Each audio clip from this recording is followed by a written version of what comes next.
Yun, good morning, good morning, good morning. Yun, at nandito nga tayo sa bridge. At ang ating gagawin ngayon ay kung paano mag-testing ng mga safety device ng steering gear. Ang ating titistingin ay itong mga, nandito may overload. Yan, overload, tapos no bolt, tapos base fail, tapos oil tank, low level.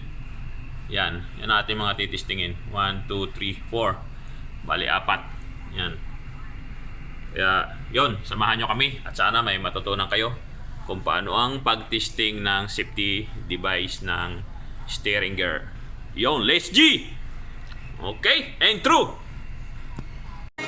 I played it innocent, a feel of discontent. I'm finally facing it all, fearless.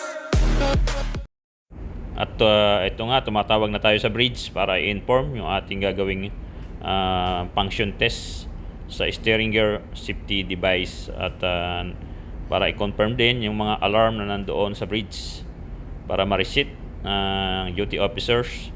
Bali, nag-voice over na lang tayo kasi nga medyo maingay dito sa steering gear para maging malinaw rin ang mga gagawin nating pag-testing at sana ay matutunan kayo sa gagawin naming pag-testing na ito. And yun na nga, umpisa na tayo. At sa pag-switch off nga pala natin ng breaker na ito ay automatic na alarma na yung no bolt doon sa bridge. Kaya yun, bubuksan natin.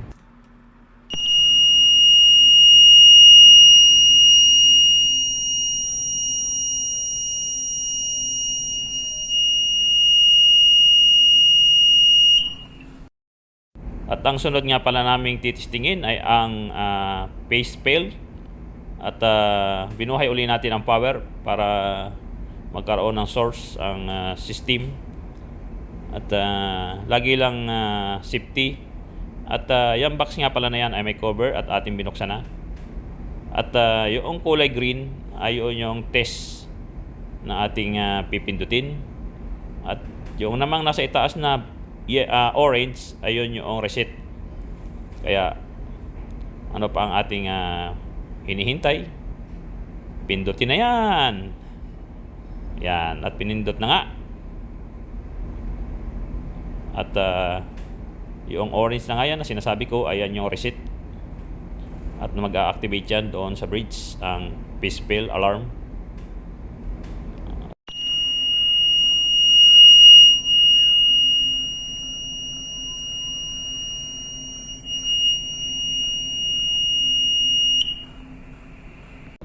Nag-alarma na siya at yun, at ating reset na. At pinangalanan nga natin yung ating mga relay kasi walang pangalan para malaman natin kung alin yung relay na nag-activate. Kaya yun. At tuloy nga natin yung ating pag-testing. Ang sunod nga pala natin titestingin ay yung overload. At mayroon lang tayong maliit na buton na ay yung hihilahin, pupul.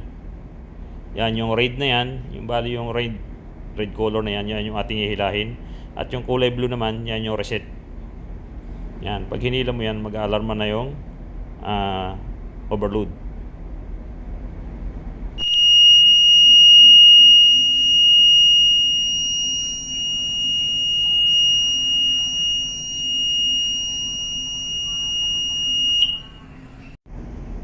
At yun nga, at i-reset na natin yung alarm para mawala na yung alarm pati doon sa taas. At kung ang sunod nating titistingin ay yung oil level, low level alarm. At yan, nandito na nga tayo. Bali, tinanggal natin yung cover. Bali, ipipress lang natin yung pinakang sa likod, yung pinakang micro switch. Ipupus natin pababa. At mayroon itong delay na mga 10 to 15 seconds para mag-activate yung alarm. At pag naka-alarm na siya, bibitawan na natin yung micro switch na switch.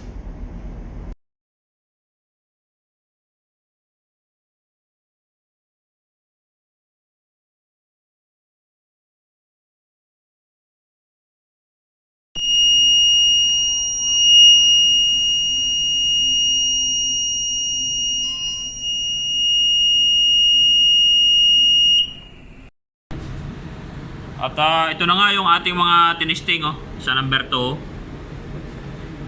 Nag-alarma na yung ating no bolt, fish-fail, at saka yung overload, at saka low level. Yan oh. Kaya yun. Thank you very much. At sana mayroon kayong idea how to test safety device, steering gear. And thank you. And God bless. Peace. Happy life lang. Mabuhay. Mama!